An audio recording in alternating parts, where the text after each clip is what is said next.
In Between. Episode 9. By AMAH'S. She called Jane and after several rings she picked up. Jane, what's really going on with you? Hope everything is fine. Yes, everything is absolutely fine. I got your message. It's very funny that you of all people was asking me to loan you money.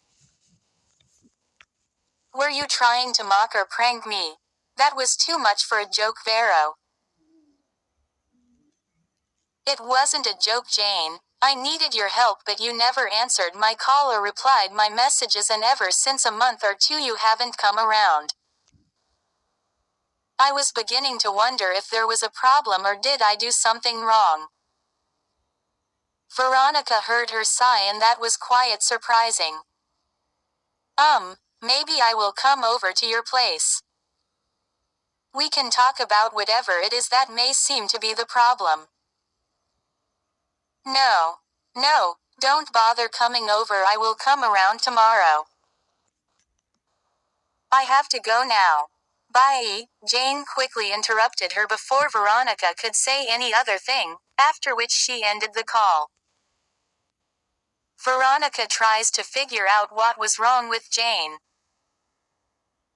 She did not even wait for her to finish before ending the call, and the way she asked her not to come over to her place was unexpected. Yet, all she could do was to wait for tomorrow to come. At this point in her life she was far more confused than she had ever been. No matter how many things she sold out to clear the debt on her head, more kept arising. She can't seem to have peace of mind. Pete is still not reachable and he haven't called. Every day comes with hope that he may call or come home, but on each end of the day her hopes is trashed, and that never stopped her from hoping again. She have prayed, asking God's mercy and forgiveness. She wants her husband home and needed God to make all her worries disappear. The clear evidence that God had refused to heed to her plea is the fact that her husband is not home and no news from him. Her fear and worries increases every day, leaving her broken. Maybe talking to Jane will at least help her forge ahead. Either to notify the police or start a search hunt for her dear husband. The following day, Jane surprisingly kept to her word and visited.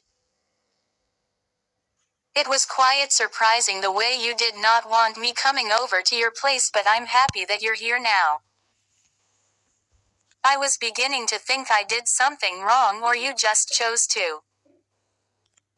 Jane waved her hand, asking her to stop talking. Vero, before anything happens there must have been something or action that triggers it. Without apology I can say it to your face that you are not a good friend, and I have had enough of your ill attitude towards me and decided to keep my distance. Veronica blinked severally before replying. How? What exactly do you mean, Jane? Because as far as I can remember I have always assisted. I never said no when you need financial help, and I have the means. I have been there for you and your daughter, opened my home to you and had your back always. I have done things for you, Jane, that I haven't even done quota for my own blood. I'm shocked that you of all people will open your mouth to say I'm not a good friend. Even if I offended you unknowingly, are you not supposed to talk to me about it and we will settle it amicably? You stayed away for months. I didn't even think about it because I had my own personal problem to sort out. Only for you to show up today and call me a bad friend. How exactly? Maybe you tell me how bad I have been to you. Jane laughed sarcastically before saying, Well, Vero, you never stopped amazing me. You act like most righteous when deep down you know you're not close to that. Ever since I have come to know you, Vero, I have been a great friend to you without expecting anything in return. I will run unnecessary errand, advise you to the best of my ability, checked up on you and stood headstrong when you're in a cross-confused road. I know I have never had the money to throw around you or show off like you did, but I have always been there. I practically made your family mine. I was there when Pete refused to take responsibility for the pregnancy or agree to marry you in your terms. He wanted abortion and I advised you not to comply. You were shaken by the whole thing, even his never presence. I assured you then that all will be well.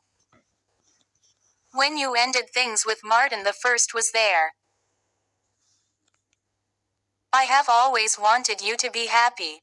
I might have dropped few wrongs advice that I can't even remember, but Vero, I'm a true friend who had always shown appreciation for the big and little. But you on the other hand show off, belittled me and make me look like I worth nothing. Every time you will be filling my ears with, my husband this, I bought that, Pete gift me the whole world, blah blah blah. It makes me wonder if you are the first lady married to a wealthy man. Well, that will soon change because I'm next in line for something big too. It will shock you when you realize that Veronica, who had heard enough, interrupted her. Enough. You said too much nonsense already. I can't make out anything from all you were saying except that you are unappreciative, jealous and wicked friend. When I was giving to you and your daughter I wasn't showing off right, you suddenly realized that I'm not a good friend. Well, I thought I could count on you. I desperately needed a friend, someone to trust with my problems. It took me years to find out that you have never been a true friend. It was all along to your benefits, and when things aren't in your favor you become hostile and start keeping distance. Jane, you only wanted to be a wife to a wealthy man just to spite me. God, you thought we're in a competition or something. I don't get it. I pray that your jealousy won't lead you to the wrong part. Get out of my house this second and stay out. Jane threw back few words at her and told her to stop playing the victim and making her look like a bad person. Jane said she was boastful, filled with pride and always take advantage of people because her husband had money. Maybe because she was having some challenges and suddenly remembered she needed a true friend. After 3 months of not really checking up to know why she haven't visited, Veronica fired back at her, calling her a jealous friend that pretends to be good when the going is smooth. She said Jane was a friend with benefits, and when she couldn't benefit anymore she began to show her true color. Jane and Veronica threw harsh words back to back on each other. After Jane left and Veronica was alone she fell to the chair heartbroken. She can't believe that she no longer had anyone to run to with her problem. Some of the things Jane said about her may be true but not totally. She allowed the wealth of her husband makes her a bully. She became prideful and careless with others' feeling. She probably did some other things but she was oblivious to them. She never did any of that intentionally. She had always been nice to Jane and helped whenever she was in need.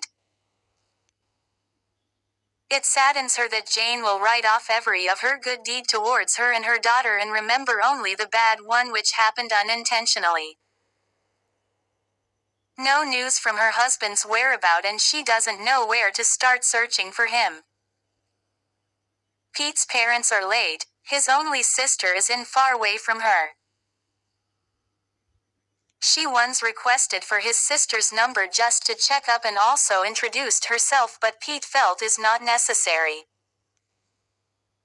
He wrote down the number after much pressure, but she never gets to call her. Her sister never even called for once. Pete's had few work documents packed up in a locked box which he puts in the store downstairs. She will find means and open the box, maybe that will give her an idea on how to start the search for Pete. She will also look for means to get his only sister's mobile number. She is the only relative he got. She haven't met her before or heard Pete spoke to her in her presence. Since Jane decided to join the list of troubles in her life, she won't let her or other of her problems weigh her down. She have hope that Pete will return, otherwise she will have to find him by herself, alone without the help of some lousy old friend.